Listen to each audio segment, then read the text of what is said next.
Roland E. Thomas, Chapter 3, Example 3-19. Find the Norton equivalent of the source circuit to the left of the interface in Figure 3-49.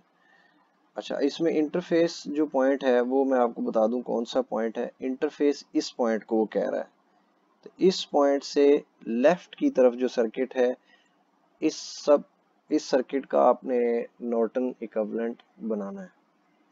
अच्छा, दूसरी बात वो कहता है जी कि find the interface current I, इस current की वो बात कर रहा है आई की, और इसी डायरेक्शन में।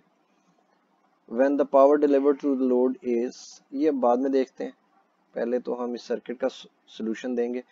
अच्छा, नॉर्टन में आपको याद होगा कि हम ये करते हैं कि जिस सर्किट को हमने नॉर्टन से सॉल्व करना है उसका जो लोड है उसको उतार के साइड पर रख लेते हैं, और रिमेनिंग जो सर्किट है उसके वही दो पॉइंट्स जहाँ से आपने लोड को रिमूव किया है उसको शॉर्ट कर देते हैं। तो शॉर्ट करने से ये सर्किट इस तरह से बन जाएगा। ठीक है, तो ये बड़ा सादा सा सर्किट है। इसमें हमने 3 लूप्स को सॉल्व करना है अगर हम लूप एनालिसिस से करते हैं, और 3 लूप्स में से एक जगह पे करंट सोर्स है तो इस वजह से हमें ये लूप सॉल्व नहीं करना पड़ेगा।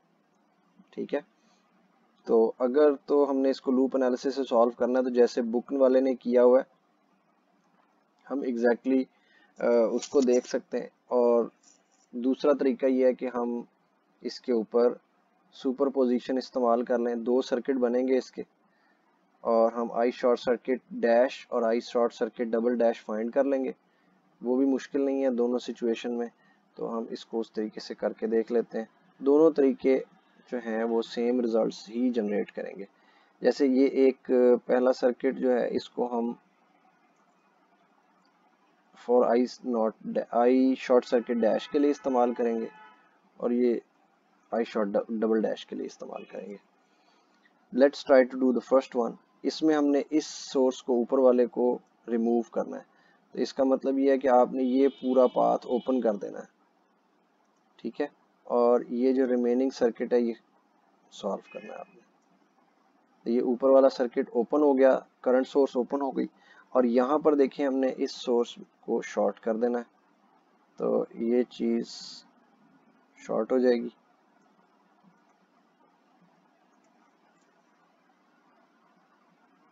ये है जी आपका ओवरऑल। अच्छा, अब इसमें देखें, लेट्स से कि this is I short circuit dash, तो इसकी वैल्यू को मैं खुद ही सपोज कर लेता हूँ इक्वल टू 1 एम्पेयर के। ठीक है, तो इसमें से प्लस माइनस 15 वोल्ट्स, क्योंकि इसका करंट 1 एम्पेयर है, 15 ओम है, तो वोल्टेज 15 वोल्ट होगी। इस पॉइंट पे ग्राउंड से 15 वोल्ट्स है। 15 वोल्ट्स का मतलब ये है कि इसके अंदर से जो करंट गुजर रहा है वो 15 डिवाइडेड बाय 180 लोअर ब्रांच में से, ये जो नीचे वाली ब्रांच है, मैं इस ब्रांच की बात कर रहा हूँ, दिस वन, इसमें से डाउनवर्ड जाने वाला जो करंट है that would be 15 divided by 180, I is equals to V over R। 15 divided by 180 is, अब ये 0.083 है,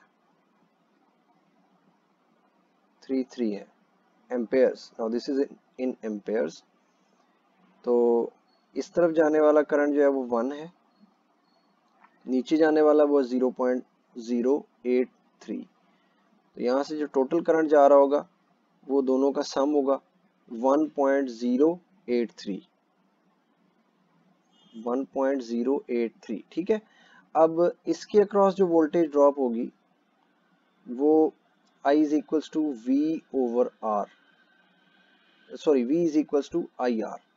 I इसका हमें पता है 1.083 है, और R है जी 60, तो हम जस्ट अपने करंट को मल्टीप्लाई कर देंगे 60 से, so will get A voltage of 65। ठीक है, इसके अक्रॉस 65 वोल्ट्स आ गए।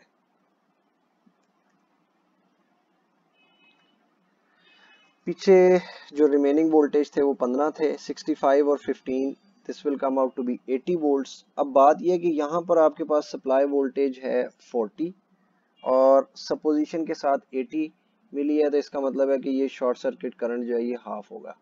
तो I short circuit dash will be equal to 0.5 amperes in the downwards direction. इतना ऐसा हो गया जी। अब हम देख लेते हैं इसमें अगेन इधर से I short circuit double dash ISH double dash हमने फाइंड करना है।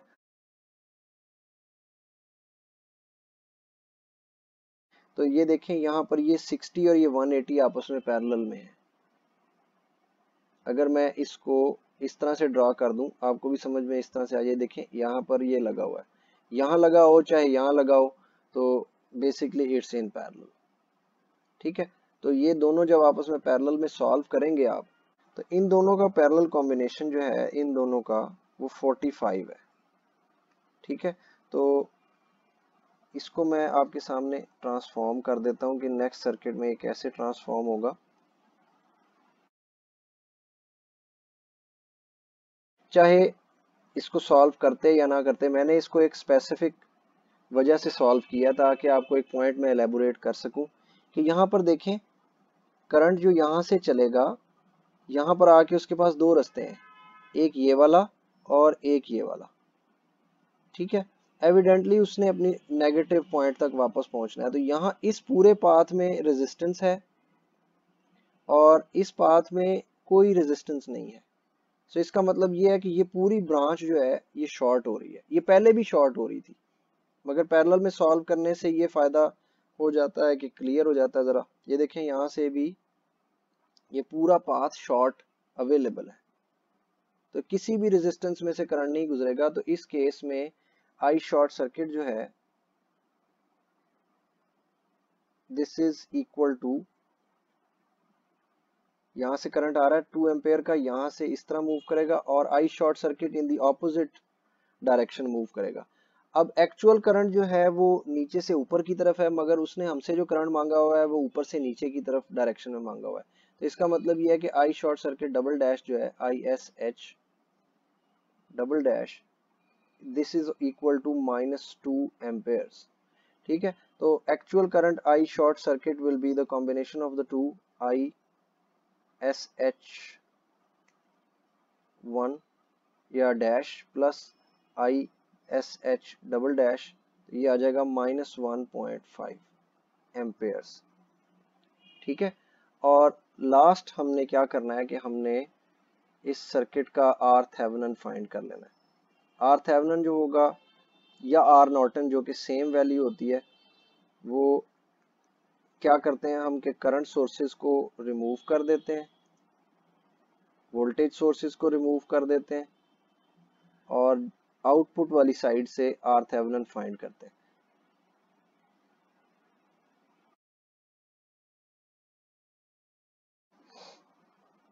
तो अब ये दोनों जो रेजिस्टेंसेज हैं, मैंने पहले ही बताया था, ये पैरेलल में है और इनकी वैल्यू 45 आती है।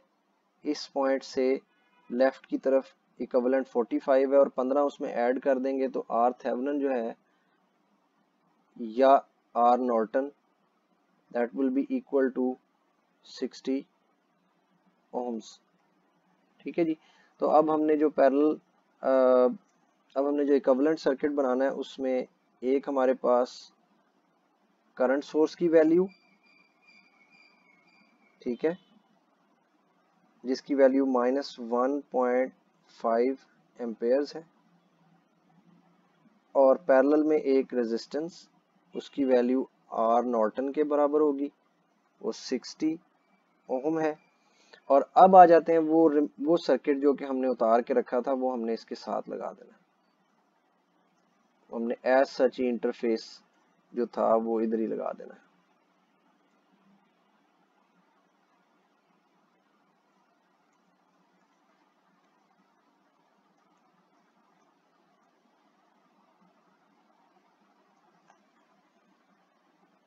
तो ये इसके साथ ये हमने कनेक्ट कर दिया। ओके, अब ये जो है इतना हिस्सा, ये इतना हिस्सा, ये नॉर्टन इक्विवेलेंट है उस पूरे सर्किट का जो कि उसने हमें दिया था। उसके अंदर दो सोर्सेस थी, एक करंट सोर्स, एक वोल्टेज सोर्स और 3 रेजिस्टेंसेस थी, उन तीनों का कॉम्बिनेशन, उनका इक्विवेलेंट, ये एक नॉर्टन इक्विवेलेंट सर्किट बन चुका है। ठीक है, ये पहला टास्क हमने मुकम्मल कर लिया।